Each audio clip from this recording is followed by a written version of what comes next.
Did you know that you could get to a place where you resist God so much that it becomes nearly impossible to come to Christ? Not impossible, just nearly. In Hebrews 3:15 it says, "Today, if you hear the voice of God, do not harden your hearts as in the day of the rebellion." Now, the day of the rebellion is the story where God saved the Israelites from slavery in Egypt, and then he took them to the desert. Now, in the desert, when they would hear the voice of God, they started to disobey God, and as a result, their hearts started to become more hardened, because the more you disobey God, the more hardened your heart becomes.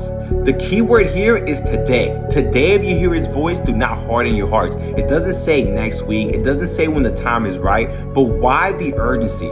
The reason for the urgency is that every day that we say no to Christ and we don't come to him is a day where our hearts become hardened. Because remember, when we say no to him, our hearts become hardened. And the only way we can receive Christ is with an open, soft, and humble heart. So every day we're saying no, we're actually making it harder to receive Christ. That's why the Bible also says that today is the day of salvation.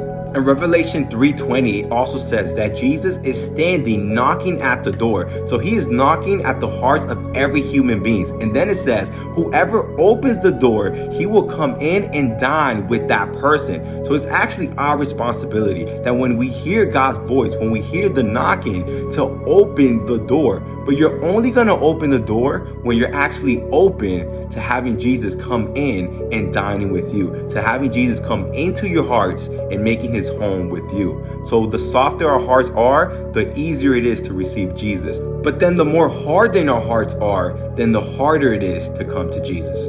So remember, today is the day of salvation. Don't wait when the time is right, because in a year from now, it might be way harder to come to Christ than it is right now.